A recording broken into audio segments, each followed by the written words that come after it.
LPU ప్లేస్మెంట్ల రికార్డులు సృష్టిస్తోంది. Final year student 2.5 కోట్ల ప్యాకేజ్ పొందుతున్నారు. 1700 మందికి పైగా ఎల్పియు స్టూడెంట్స్ 10 లక్షల నుంచి 2.5 కోట్ల ప్యాకేజెస్ పొందారు. విద్యా విప్లవం ప్రారంభమైంది లవ్లీ ప్రొఫెషనల్ యూనివర్సిటీలో. జాతీయ స్థాయిలో చక్రం తిప్పుతానంటూ గొప్పలకు పోయే నేత పెత్తనానికి బీజేపీ జాతీయ అధిష్టానం చెక్ పెట్టిందా? గతంలో చేసిన తప్పులను బీజేపీ జాతీయ పెద్దలు సరిదిద్దుకుంటున్నారా? బీజేపీలోని పచ్చ పుష్పాలను పక్కన పెట్టి ఒరిజినల్ బీజేపీ నేతలకు అధ్యక్ష బాధ్యతల్ని కట్టబెట్టడం వెనుక ఆంతర్యమేంటి? ఈ ప్రశ్నలు ఇప్పుడు ఏపీ రాజకీయాల్లో చర్చనీయాంశంగా మారాయి. ఆంధ్రప్రదేశ్ బీజేపీ రాష్ట్ర అధ్యక్షునిగా తన మనిషిని పెట్టుకోవడానికి చంద్రబాబు చేసిన విశ్వ ప్రయత్నాలు ఫలించలేదు. ఎటువంటి సిఫార్సులకు తొలగకుండా బీజేపీ పెద్దలు తీసుకున్న నిర్ణయం బాబు మార్కు రాజకీయాలకు చెంపదెబ్బలాంటిదేనని రాజకీయ విశ్లేషకులు భావిస్తున్నారు. పార్టీ పట్ల విధేయత, ఆర్ఎస్ఎస్ బ్యాక్గ్రౌండ్, మొదటి నుంచి పార్టీకి చేసిన సేవలు తదితర అంశాలను పరిగణలోకి తీసుకుని ఏపీ బీజేపీ అధ్యక్షునిగా ఉత్తరాంధ్రకు చెందిన సీనియర్ నేత పివిఎన్ మాధవ్ను నియమించారు.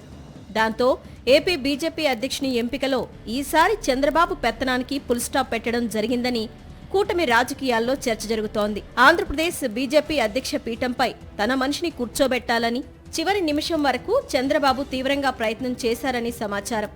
ఇందుకోసం బీజేపీలోని తన మనుషుల ద్వారా నానా ప్రయత్నాలు చేశారట.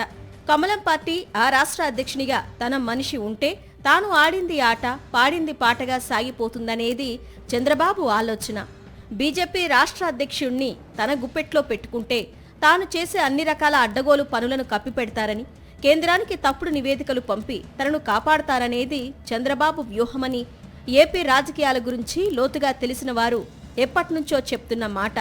కానీ ఈసారి మాత్రం చంద్రబాబు ఆటలు బీజేపీ పెద్దల ముందు సాగలేదనే విశ్లేషణ ఏపీ రాజకీయాల్లో జరుగుతోంది.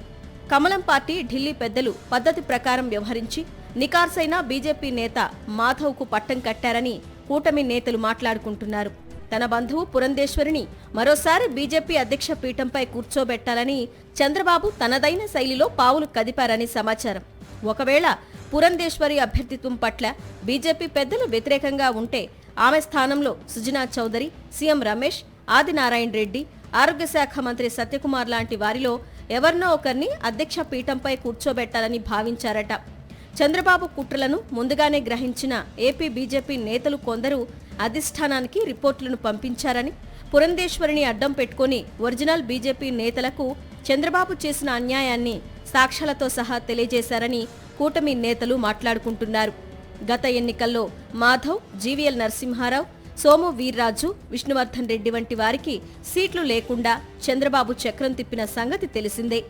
ఒరిజినల్ బీజేపీ నేతలకు ఇచ్చే స్థానాలను చంద్రబాబు తన మనుషులకు ఇప్పించుకున్నారని, ఇంతకంటే అన్యాయం ఏమైనా ఉంటుందా అని కమలం పార్టీ నేతలు ఆగ్రహంతో రగిలిపోతూ కేంద్ర బీజేపీ పెద్దలకు అన్ని వివరాలు తెలియజేశారట.